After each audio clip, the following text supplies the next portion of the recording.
Do you work in the animal health industry or veterinary profession? Have you ever wondered how successful people got their start and what led them to where they are today? Hi everyone, I'm Stacy Purcell, founder and CEO of The Vet Recruiter, the leading executive search and recruiting firm specializing in the animal health industry and veterinary profession.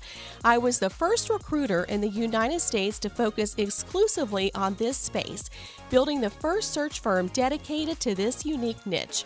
Over the past 28 plus years, I've developed relationships with many of the industry's top leaders and trailblazers. The People of Animal Health podcast features the incredible individuals I've had the privilege to connect with throughout my career. In each episode, you'll hear their stories, their career journeys, leadership lessons, and the impact they've made on the industry. With a wide range of expert guests, you'll gain insights, inspiration, and ideas you can apply to your own career. Thanks for tuning in and enjoy the episode. Hello, everyone, and welcome to the People of Animal Health podcast. Today's guest is Gene O'Neill, CEO of the North American Veterinary Community, where he has led a remarkable transformation of one of the industry's most influential organizations. Since joining as CFO in 2013 and becoming CEO in 2019, he has expanded NAVC beyond its flagship veterinary meeting and expo into a global leader in veterinary education, media, and digital learning. Under Gene's leadership, initiatives like Vetfolio have broadened access to continuing education worldwide. With a background spanning finance, global associations, and operations, Gene brings a strategic, growth-focused vision to the future of animal health. Gene, welcome to the People of Animal Health podcast, and how are you today? Hey, I'm doing great, Stacy. Hey, thanks for inviting me. I'm happy to be here. Well, so happy to have you here on the show today, Gene. I would love to start off at the beginning. What was your life like growing up, and where did you grow up? That's an easy one. I know this one. So I grew up in a small town in New Jersey, Bayonne, New Jersey, blue collar town that sits in between Manhattan and the Newark Airport. So if you ever flew into Newark Airport and looked over at the New York skyline, you looked right over Bayonne. Blue collar town growing up. Um, I had my first job as a paper boy when I was 13, and I think I've worked at a job every year since then. So I really learned my work ethic from everyone who lived in that town and continue to do so today. I love that. Well, I would love to learn more about your early career. How did you get started? Okay, so I went to college and got a degree in accounting. Worked for a few Fortune 500 companies in Manhattan, as you normally do when you graduate up in the Northeast. Manhattan is your destination, your first spot to go to get a job, and I did that. Moved to Florida in 1986. And for the past 25 years or so, I've been involved in the association world, which led me to where I am today as the CEO of NAVC. I wouldn't trade the experience or the education that I got in college for that I received, and also how I applied it for the first part of my career for anything. It prepared me for the role I'm in now, and I think it'll prepare me for what's going to happen in the future. In the corporate world, the mission of the company is often overshadowed by the pressure that you need on producing profits and pleasing shareholders. But in the association world, the missions are what really drives the organization and the people, and profits are really secondary to that success. So, I've Fortune 500 companies in the public sector, and then association world for the past 25 years or so. Well, Gene, how did you get into the veterinary space? So I'd like to think that, I didn't find the veterinary space. I think the veterinary space found me. I was fortunate enough to, like I said, work in other associations and see different professions as they perform, and as the association benefited those members. Here at NAVC, I was given the opportunity early on, coming in as a CFO, although it meant leaving other organizations that, again, I had a passion for improving and really working towards their mission. But to be honest, I was excited to come to the veterinary world. I didn't know anything about the veterinary space when I first started. But I really found an organization and a profession that I think has been out there calling for me to get involved. Listen, I've always loved numbers, as my CFO position would tell you that I was finance. That's kind of what I did. But it was more linear than what I'm doing now as the CEO. Um, but it's been some of the most rewarding experiences working with the people in the industry really since I started working back when I was 13 years old. I think what I've learned over the past 13 years or so is this veterinary space is really, really rewarding, and I'm so glad that it found me. Yeah, it sure is rewarding. Well, Jean, you joined the North American Veterinary Community as CFO and eventually became CEO. What were the key moments that prepared you for that transition? Yes, like I said, I wouldn't trade the experience that I've gathered during the first part of my career for anything. As a matter of fact, what I would say is I believe that the more general business experience that you do have, the more successful you will be personally and professionally, especially when you're in the CEO role. I think it's a lot easier to have diverse background experience and learn the nuances of becoming a CEO than it is to be a specialized or having a specialized role and then having to learn the nuances of running an organization and all the different departments and dealing with all the different employees. The fact that I'm a CEO now, it doesn't mean that I don't, excuse me, I don't put on my CFO hat at all. I do, every so often. And even though I do have a team of experts that I rely on, I still like to get involved to some degree. My brain doesn't just focus on dollars and cents, because the way I approach running the business and the questions that I ask can all be tied back to what I've learned early in my career. The funny thing is, the CFO is usually known as the no man. Can I have something? No. Can we spend this? No. But since I've become CEO, I've had to shift my tone a little bit more to the yes, because now I see the areas that really benefit from investment. And as a matter of fact, there's many times I'll tell my leadership team, it's not about the money, it's about the mission. So money is secondary to what we do. And for me, that was a transition that I had to deal with. And I think I've made my way through that transition and now think more globally rather than locally. That's good. Well, since becoming CEO, you have helped transform NAVC's educational portfolio. What was your vision when you stepped into the role and how has it evolved? Yeah, so coming into the position as being the CFO, the VMX wasn't even in existence. If you recall, back in the early days, it was I called the do North recall. American Veterinary Conference, Yes. because that was pretty much all that we did. So when I came in as a CFO, I had a lot of sleepless nights thinking about one everything that we did, everything that we earned was in one basket. And that led me to start to plan towards what's going to happen or what could happen if something were to go wrong with that event. So focus more on the growth of the organization and different platforms and services and products. But I think the vision really was to keep NABC in a position of being the leader of veterinary education. And in order to do that, it couldn't just be one event. So we did have to expand our channels of all of our products, either virtual, print and online publications, more in-person events, both big and small.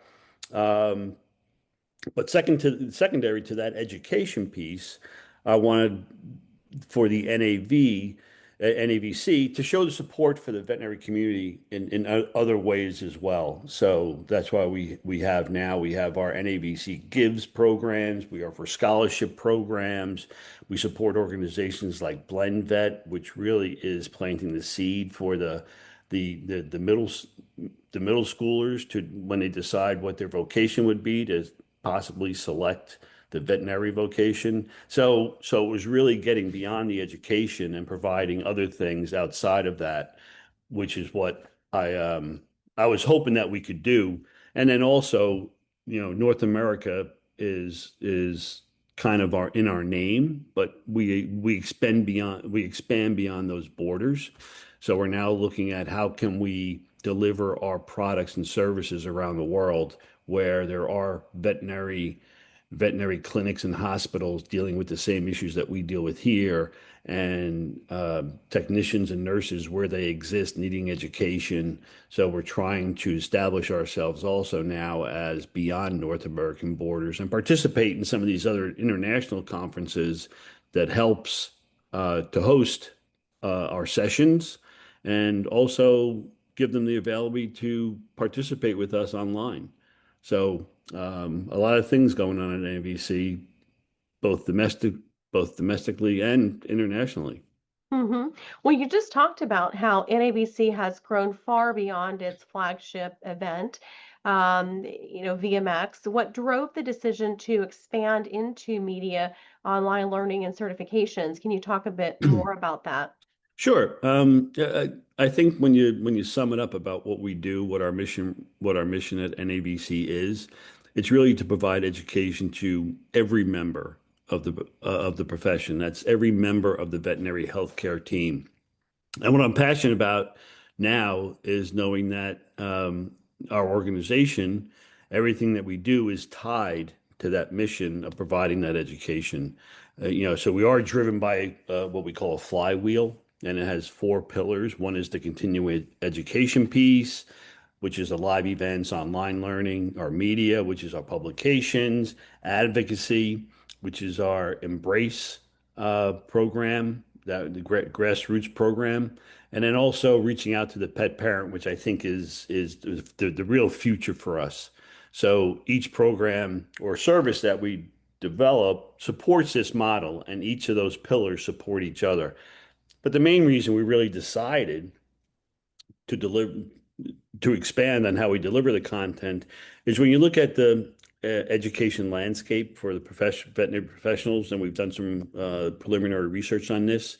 When you look at just North America, roughly 50% of the veterinary population, professional population, don't receive live instruction every year, which Hmm. is, a couple 100,000 professionals, even though their state requires them usually on a 2-year rotating basis to maintain their certification, get requirements of that education. So that leaves a lot of individuals out there every year who are not attending live events. So adding the publications and the virtual educations and the virtual education piece, it really serves two important purposes. And the first important purpose is for those who can attend the live events. These are the perfect touch points for us that helps us stay connected with those community members throughout the year.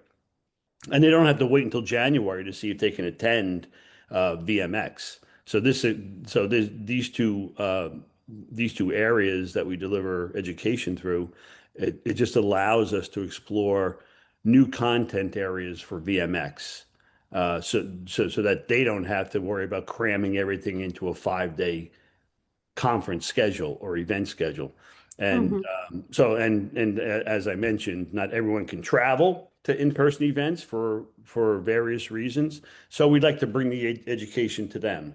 And again, publications, our small events that we're doing now called Hive, bringing it out to the community, and then Hmm. also Vetfolio. The virtual and online piece is really it's really robust enough to keep handling more content to deliver that education for those who can get to the education when and where they need it.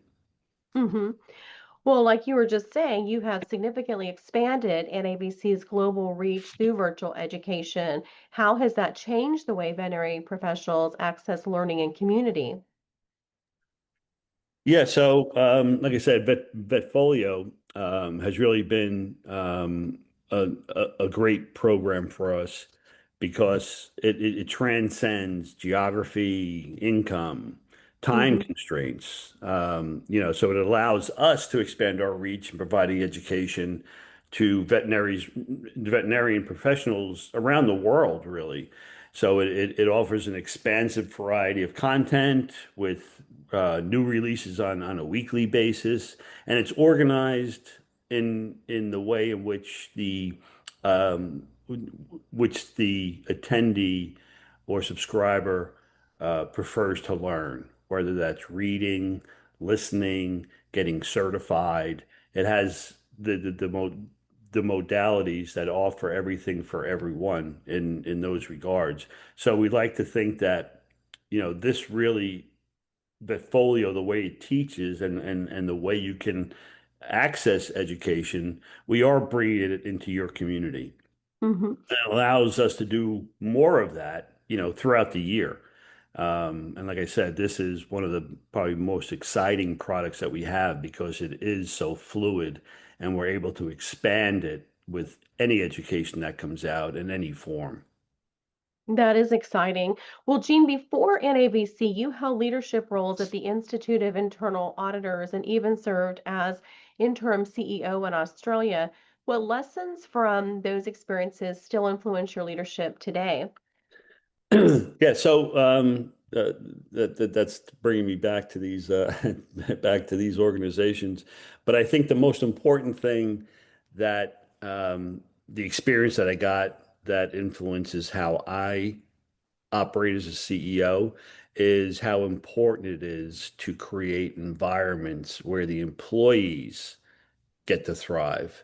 And I learned that the big component for that is the culture. And that's the key for unlocking any team's potential.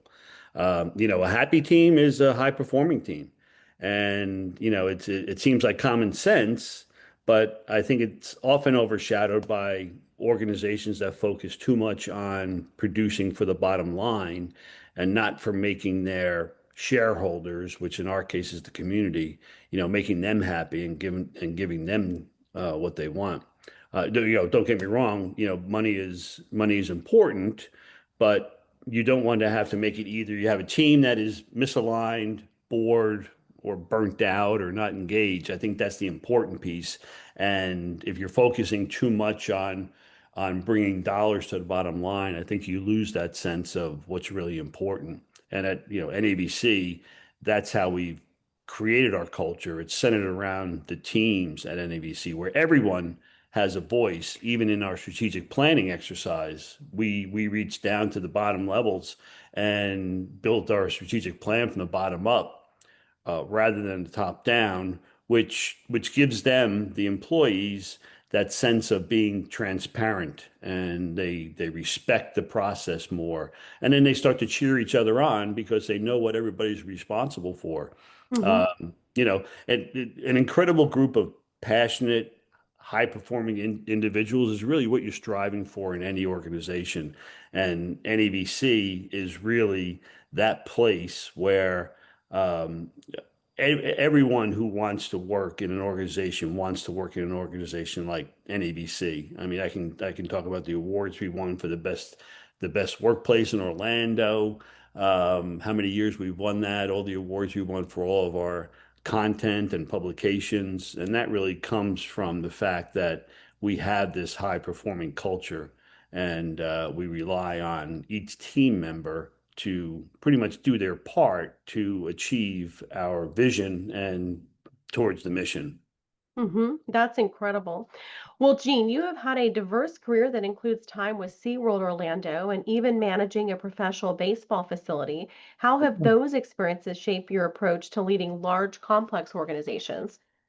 Yeah, so so you point out some other job responsibilities and positions I've held, and I have to say that I've had a pretty storied career in some of the positions I've held.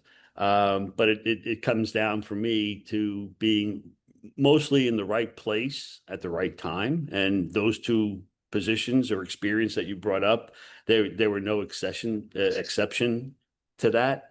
But what I learned from both those organizations as I elevated myself in each role was that running an organization relies on a lot of interrelationships between departments, and sometimes these are intricate relationships that you have to understand. And I was able in both situations to take my ground floor experience working in a lot of the departments and elevate myself to more of a 20,000 foot level to look at how you manage people across the organization, and you're not just relying on managing one process. And that's where I learned about culture being more important than any single department within that organization. Hmm. Well, NAVC has more than doubled its revenue under your leadership. What were some of the biggest drivers behind that growth? Yeah, so going back to when I was a CFO 13 years ago, like I said, we had two live events, our institute and the conference in Orlando. We had 22 employees, and that was it. The conference provided about 95% of the revenue for the organization for the year. And like I said, you can imagine the sleepless nights and the stress that I had as a CFO as we went through the months leading up to the conference, worrying about some outside influence that may have some negative impact on our attendance, which back then was around 14,000 and 450 exhibitors or so. So since that time, we really needed to invest in other products and programs that now produce year-round sustainable revenue for us, and it sort of smooths out those peaks and valleys for revenues and expenses throughout the year. Now VMX represents about 60 to 65% of our total revenue. And that's not because the revenue for VMX had shrunken. It's because all of the other revenue drivers have grown over the years. Our sponsorships, exhibitors, advertisers. But outside of just the VMX experience, we had the foresight to build those other brands, the media publications, hands-on workshops, and as I talked about, the small events that we have now called Hive. Those were the biggest drivers behind where we got to in doubling our revenue for the year. So I have to say it was, it's been a long journey, but it's been a challenging and rewarding journey as well. Well, congratulations on all that Well, thank you. incredible Thank growth. you. Yeah, it's been fun.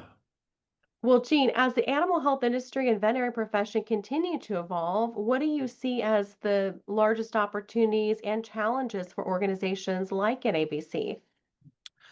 Yeah, so I think the opportunities that we have from an NAVC perspective, I think that NAVC is where we are positioned in the marketplace.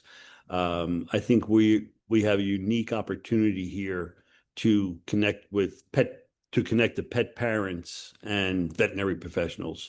There's a lot of misinformation out there.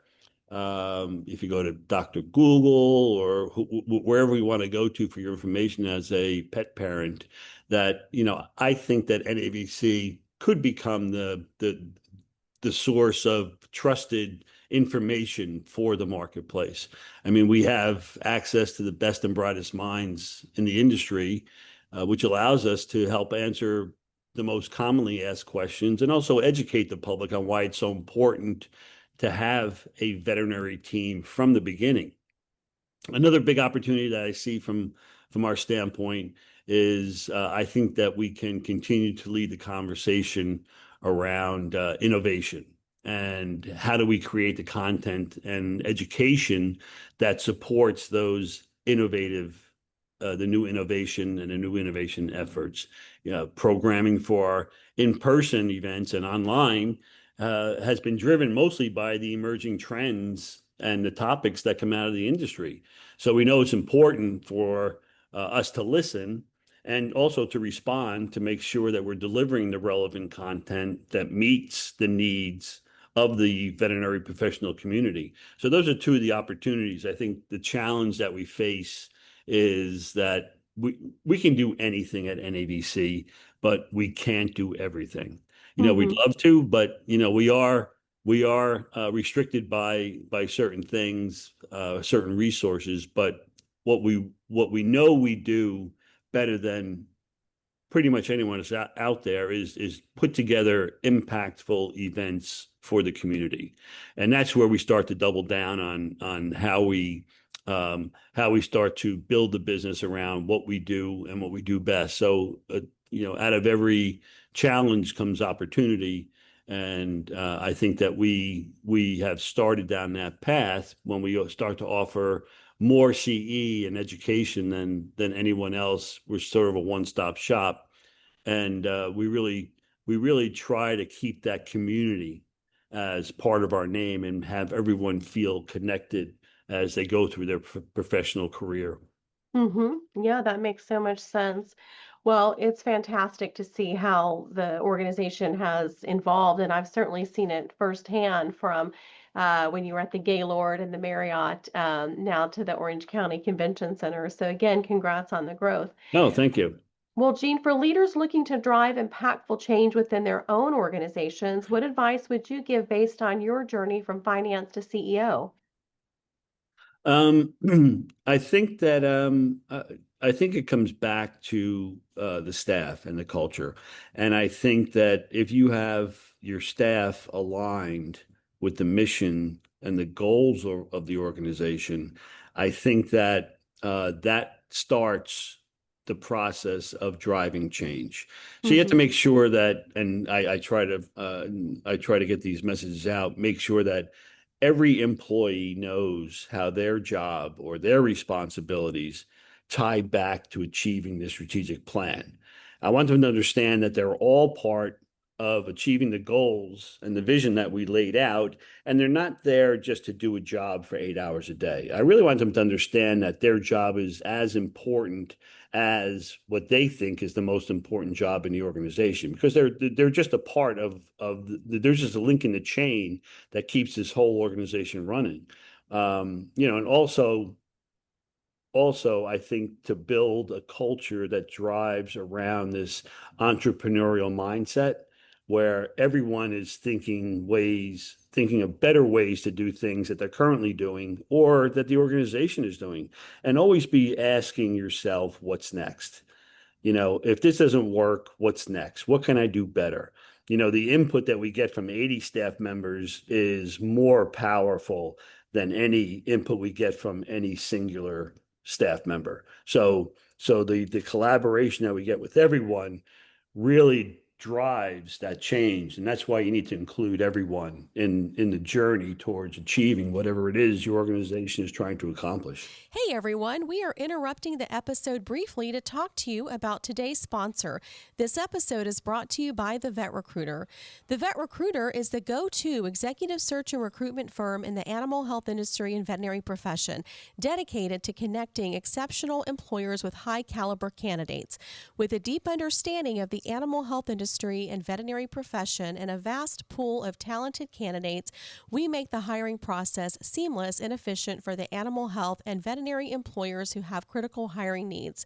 If you are an employer in search of top talent, or you work in the animal health industry, or are a veterinarian ready to take the next step in your career, look no further than the Vet Recruiter. The Vet Recruiter has placed many of the industry's top leaders, from CEOs to COOs to chief veterinary officers to VPs of marketing and sales and heads of R&D and chief scientific officers.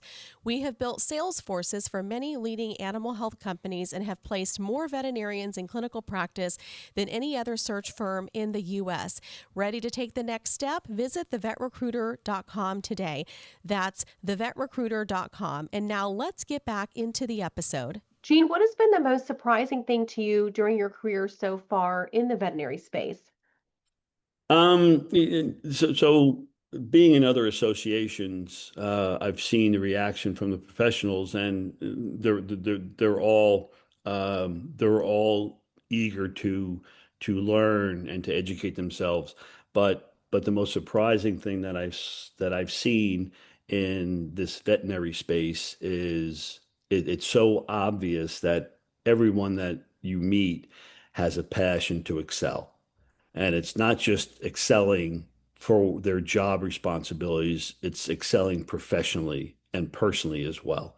The other professions have a passion to learn to keep up with their job or their required certifications, but I've never seen in the professions like I have here where all of the tiers in the industry had the same passion to not only learn about their jobs, but how to educate themselves to thrive in their careers.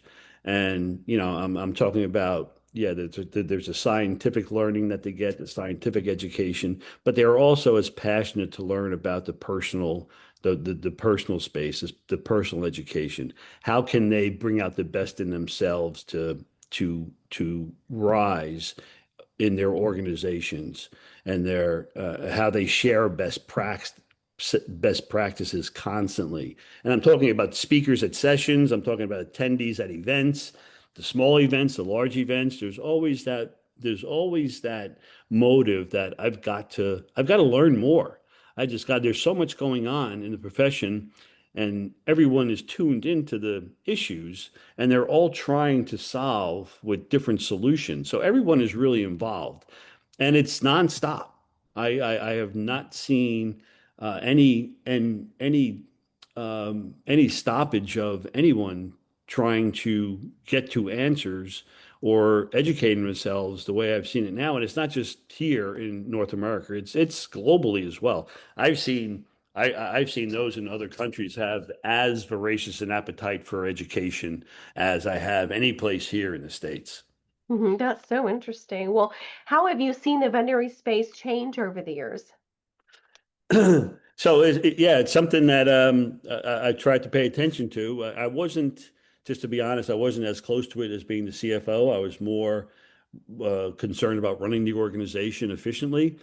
But as I jumped into this role, I think the last decade or so has been very transformational in the products and services that have come out, and even some of the specialties. I think you're seeing more specialists now than you've had in the past. I know DVMs in the past had to know it all and felt like they had to know it all. But I think now you're seeing a lot of those specialties arise, like oncology, neurology, dentistry. Nutrition is becoming big. We're having all these specialists coming about, and it's not just for small animals. It's not just for your cats or your dogs. It gets into the exotics, the aviaries. All the large animals. So I'm seeing that really grow and change over the years. But the bigger factor is the healthcare team that I think that I'm noticing more.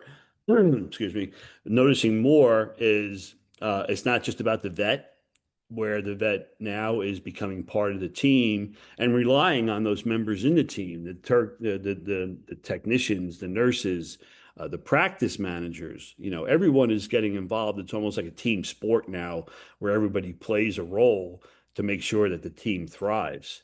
The education, the resources that are out there, every aspect of the profession. It's really something that we've built into our mission here at NAVC, where we're trying to tailor all of our content to meet the needs of everybody in the healthcare team, every tier from the practice manager and the CSR straight up right through the DVM. So I think that's another thing that I've noticed over the years.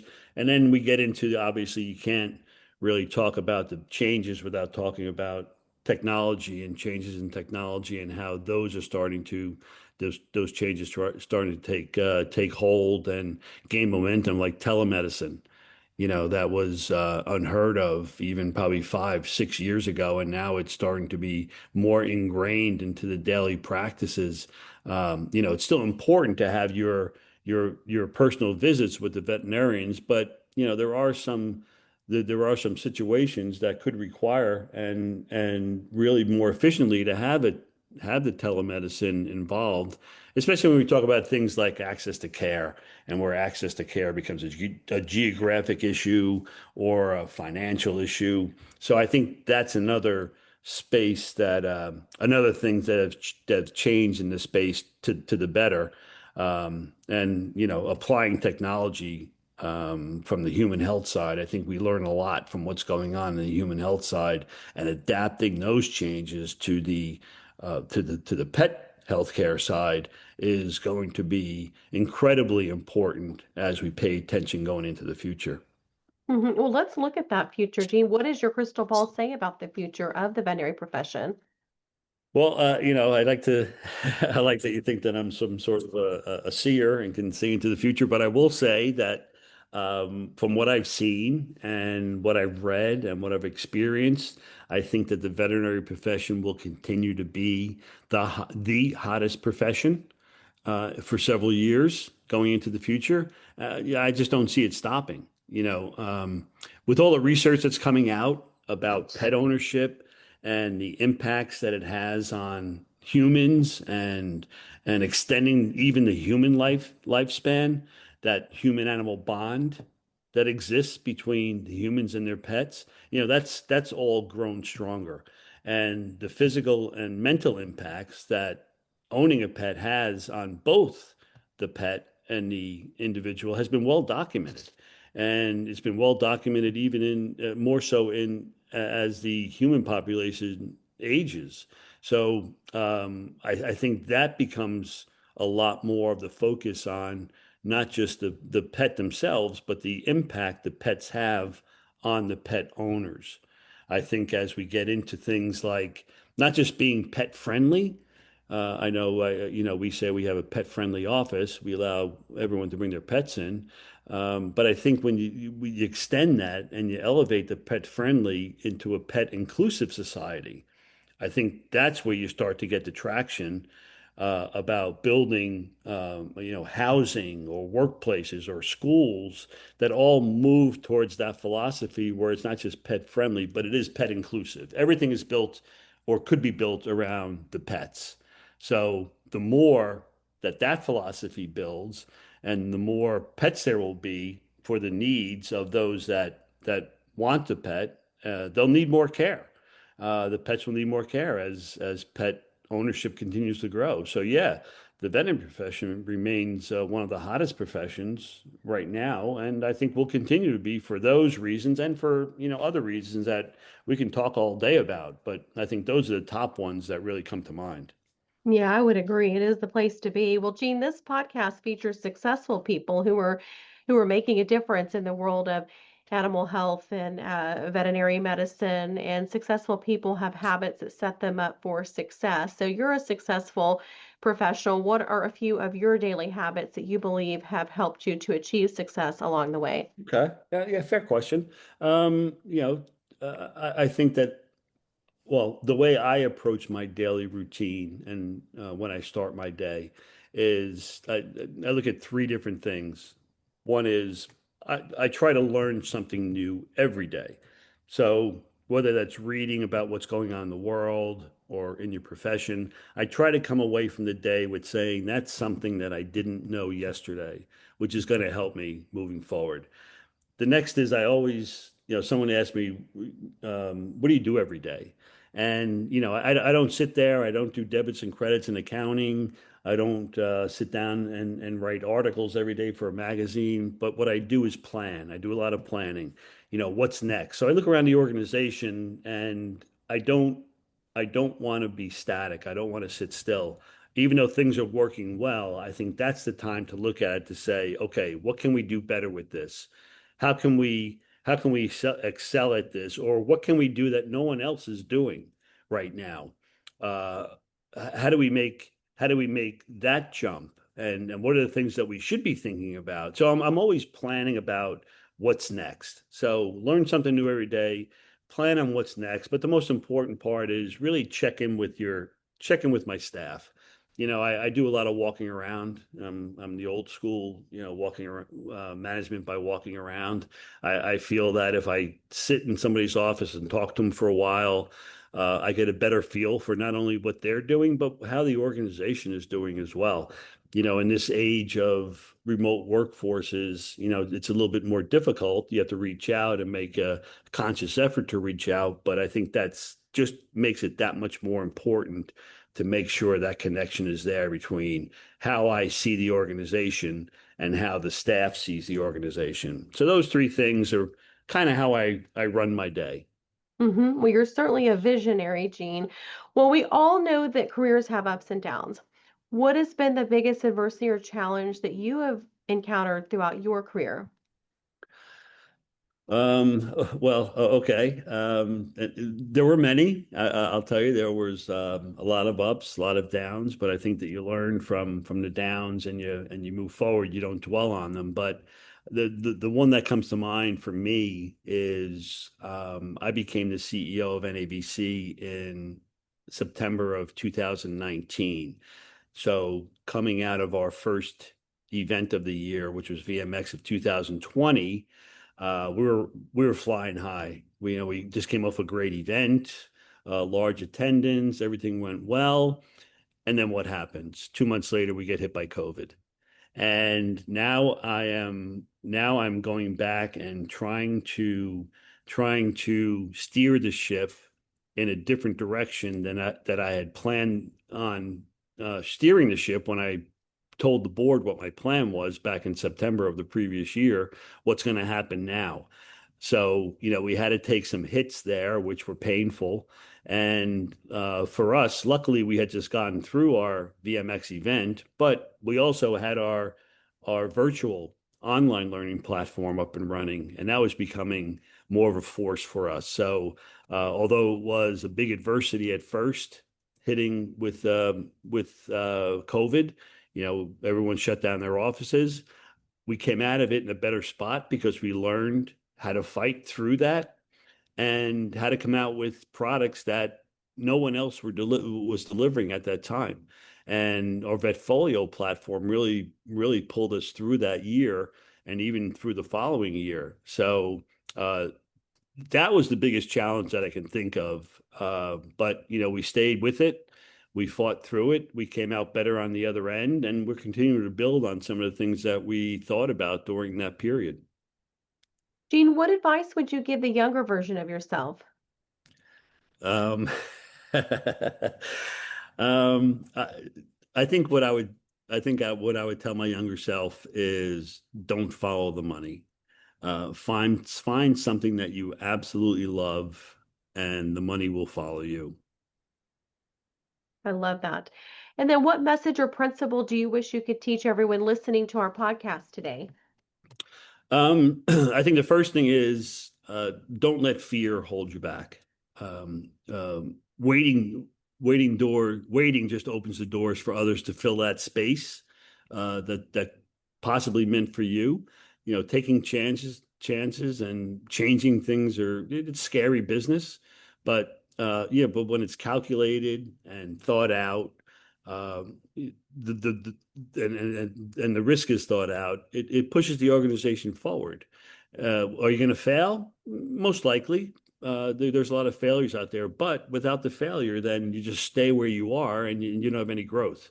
So, I mean, some of our best ideas have been born out of some of the initial failures that we had. We changed some things. We asked what we did right, what we did wrong, but we continued to do them. We didn't just throw them away and try um, something new. We stayed with it because it had worked for us for a reason. Maybe not completely, but we stayed with it. But we always went into everything with a plan B. Like I said before, what's next? that's what we're that's how we operate. We'll try something, but if it doesn't work, what's the plan B?